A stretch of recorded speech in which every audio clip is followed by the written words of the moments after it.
Dear students, good morning to you all. जैसा कि last class में हम लोगों ने रॉलेट सत्याग्रह और जालियांवाला बाग इंसिडेंट को डिस्कस किया था। इसी क्रम में आज के क्लास में हम लोग नए टॉपिक खिलाफत इशू के बारे में जानकारी हासिल करेंगे। देखिए क्या होता है, फिर से हम लोग जालियांवाला बाग इंसिडेंट पर ही आते हैं। जैसे कहता है कि as the news of Jallianwala Bagh incident spread, crowds took to the street in many north Indian towns. Jallianwala Bagh की जो घटना हुई थी, ये बहुत ही, उसमें जो इंसिडेंट हुआ था उसकी जानकारी जैसे जैसे भारत के नॉर्थ इंडियन टाउन्स में जैसे जैसे लोगों को लगी, लोग सड़कों पर उतरने लगे और गवर्नमेंट का विरोध होने लगा। किस रूप में विरोध हो रहा था? Clashes with police, strikes and attacks of governmental building. मतलब क्लैशेस हुआ, स्ट्राइक्स हुए, सरकारी भवनों के ऊपर अटैक किया गया। तो इसको ब्रिटिश गवर्नमेंट ने कैसे रिस्पॉन्ड किया? इस चीज़ को ब्रिटिश गवर्नमेंट ने ब्रूटल रिप्रेशन से रिस्पॉन्ड करने का काम किया। Brutal repression by the government कैसे किया? सत्याग्रहीज वेयर ह्यूमिलिएटेड, उनको ह्यूमिलिएट किया गया था, ठीक है, एंड टेरराइज, उनको अपमानित किया गया, उनको आतंकित किया गया। कैसे? They were forced to rub their noses on the ground, उनको मजबूर किया गया कि वो ज़मीन पर नाक रगड़े। क्राउल ऑन द स्ट्रीट्स, उनको मजबूर किया गया कि वो गलियों में रेगें, है ना, एंड डू सलाम टू ऑल साहिब्स, और इस बात के लिए भी मजबूर किया गया कि जो अंग्रेज़ साहिब मिलता है उसको आप सैल्यूट करो, है ना। तो इस तरह से हम देख रहे हैं कि जो इस इंसिडेंट के बाद, जालियांवाला बाग इंसिडेंट के बाद जो आंदोलन हुआ था, उसको दबाने के लिए ब्रिटिश गवर्नमेंट ने कैसे ब्रूटल रिप्रेशन किया। इतना ही नहीं, people were flogged, villages were bombed in Gujranwala, जो आज पाकिस्तान में है, ठीक है। लोगों के ऊपर कोड़े बरसाए गए, गांव में बमबारी की गई। जैसे एज़ फॉर एग्ज़ाम्पल गुजरांवाला जो आज के समय में पाकिस्तान के अंदर है, वहाँ पर बम से भी हमला किया गया था, ठीक है।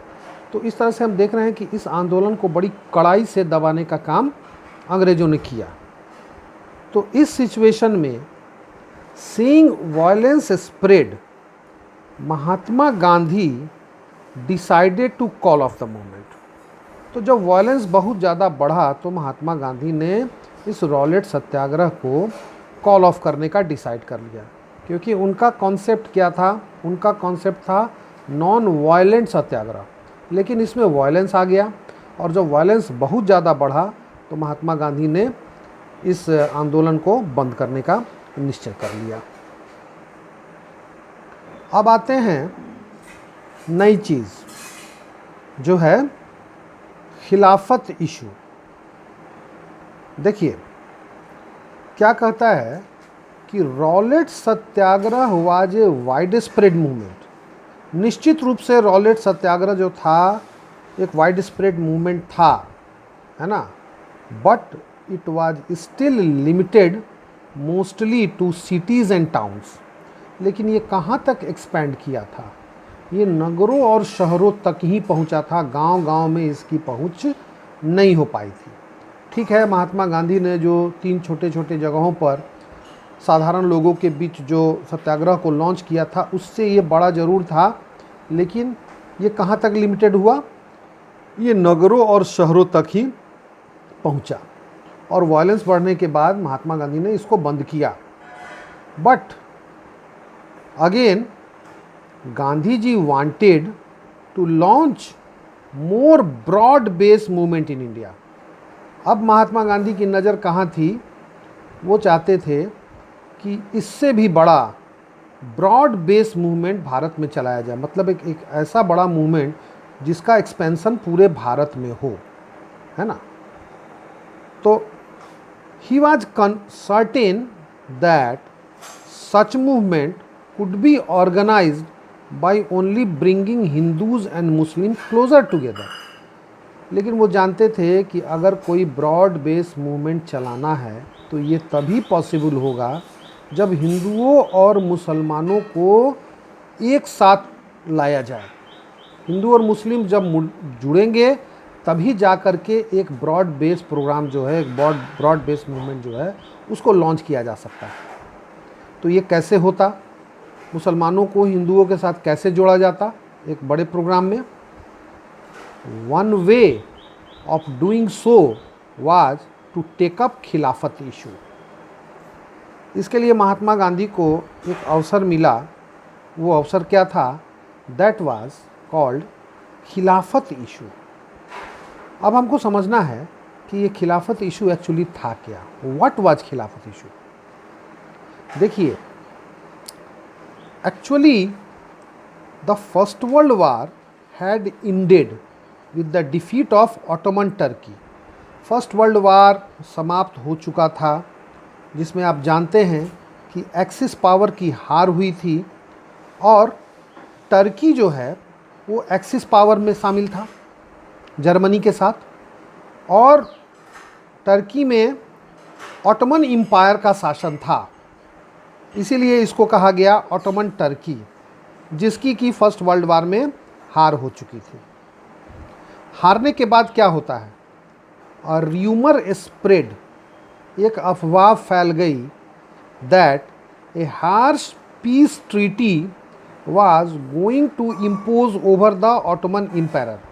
आप पढ़ चुके हैं क्लास 9 में कि ट्रीटी ऑफ वारसाय हुआ था, जिसमें एक्सिस पावर से जुड़े जो देश थे उनके साथ एक ट्रीटी की गई थी, जिसमें उनके ऊपर बहुत कुछ इम्पोज किया गया था। तो उसी क्रम में एक र्यूमर फैल गया कि चूंकि ऑटोमन एम्पायर हार गया है तो इसके ऊपर एक harsh and humiliating peace treaty इसके ऊपर इम्पोज किया जा रहा है।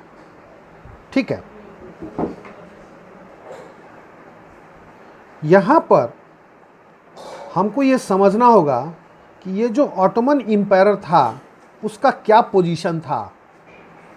Ottoman empire was considered as the spiritual head of Islamic world।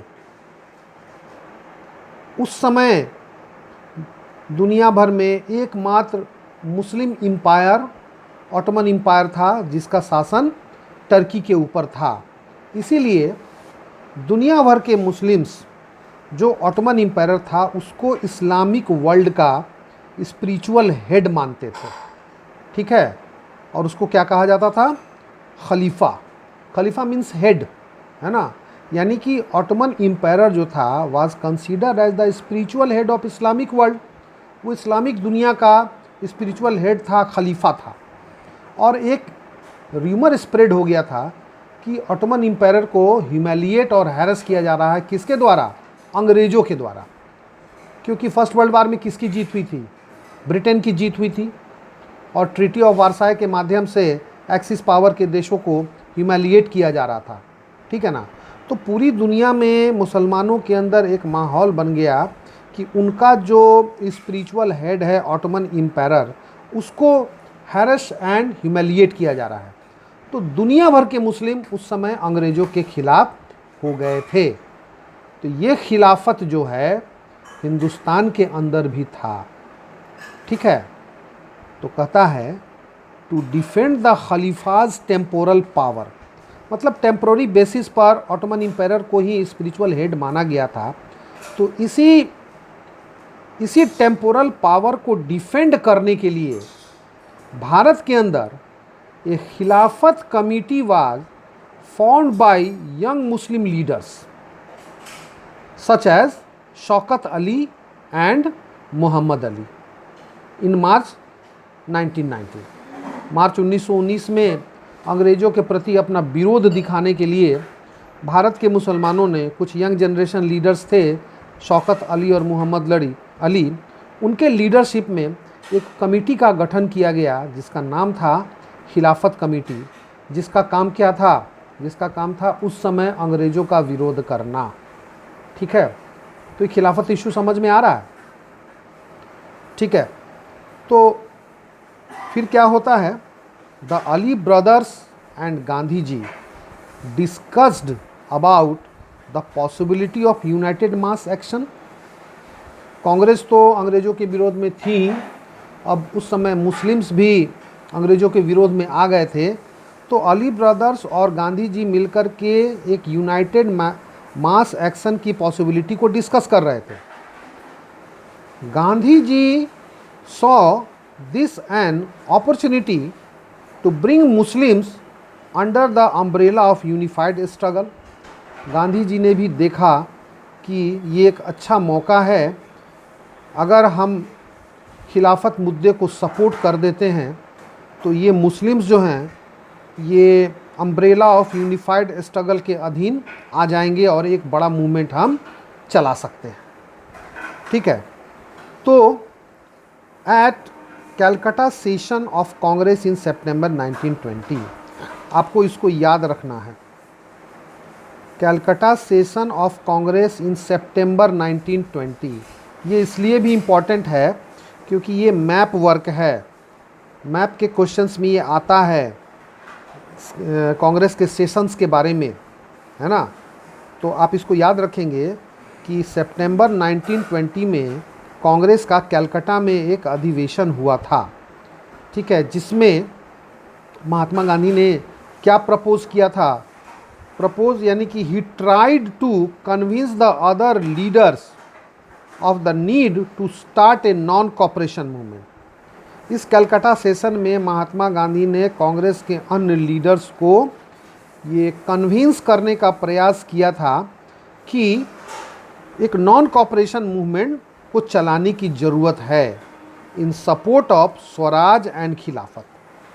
Swaraj Congress का डिमांड था और खिलाफत मुसलमानों का मुद्दा था, तो खिलाफत और स्वराज दोनों के सपोर्ट में महात्मा गांधी ने कलकत्ता सेशन ऑफ सितंबर 1920 में कांग्रेस के लीडर्स को ये कन्विंस करने का काम किया कि एक नॉन कॉपरेशन मूवमेंट को चलाने की ज़रूरत है।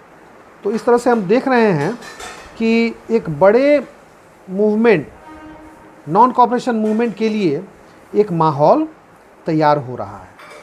ठीक है स्टूडेंट्स, आज इतना ही रहने दीजिए। तो आपके लिए एक क्वेश्चन है, what do you understand by खिलाफत इशू। आप खिलाफत इशू से क्या समझते हैं, ये क्या चीज़ है, इसको आपको जो कुछ भी अभी पढ़ाया गया है उसके आधार पर इसको सॉल्व करना है। Okay, thank you very much.